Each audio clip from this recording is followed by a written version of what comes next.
Coming to professors, what are the characteristics of a good professor? If I am looking for a professor as an applicant, what should I be looking for? Yeah, this is one of the most important questions which I kind of wanted to talk about, but I wasn't sure if you would naturally get to that, right? But because this can maybe just help somebody who is trying to find some professor, right? I would say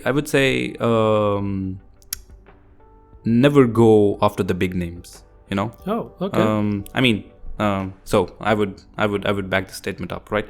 So I would say always look for compassionate people, and by compassionate people I mean people who are kind of you have a couple of meetings with them during your interview phase, right? And you also talk to their lab mates and stuff, and try to see that how is this person, right?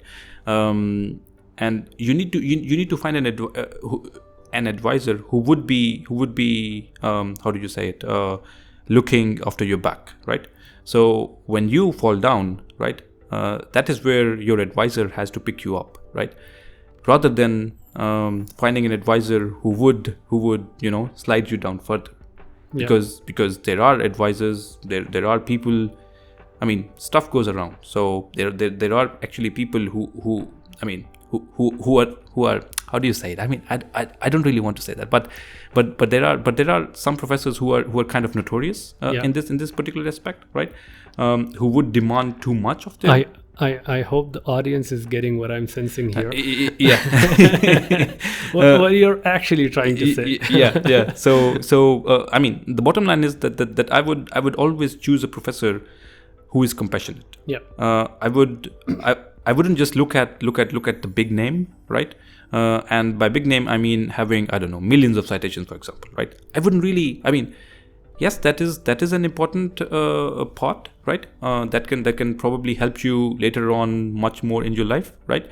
But during your PhD, right? I mean, if you don't get a PhD, then there is no later on, right? Yeah. So for kind of choosing this advisor, I always advise or I always tell people to find people who they find compassionate. That is the bottom line. Who would really look after you when you are down, when you don't have stuff going for you, right? When you are stuck on a project for 2 years and then you kind of hit a dead end. So it's the role of the advisor to kind of pick you up at that particular point, right? Rather than putting or playing this blame game, right? Yeah.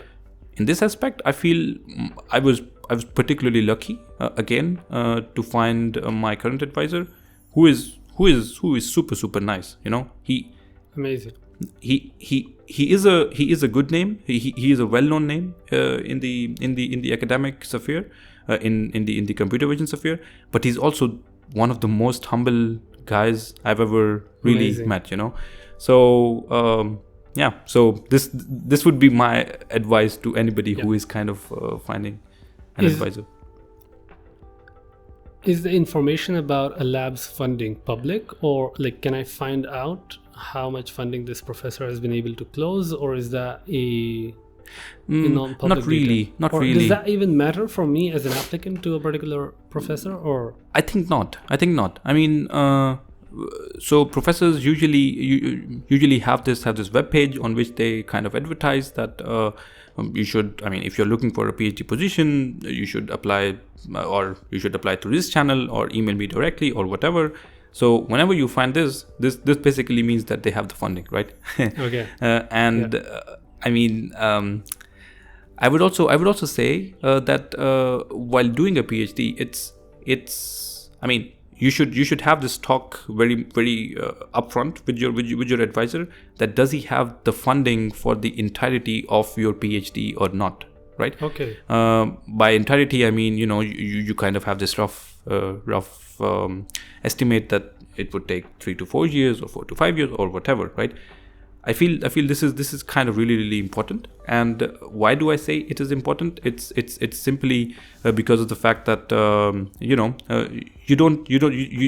want to focus on research and writing grant proposals. That's really, really too much, right? I mean, PhD is itself a huge task and a very intensive task, right? So choose an advisor who would kind of give you this overview that you know, things are good at my lab financially and stuff like that. But I mean, coming back to your question, are they public? Would anybody advertise on their webpage, for example, that I have funding for this? I mean, that's a little bit too fine-grained. I think that wouldn't be. I think you answered my question, which is primarily how do I find out if the funding is available or no.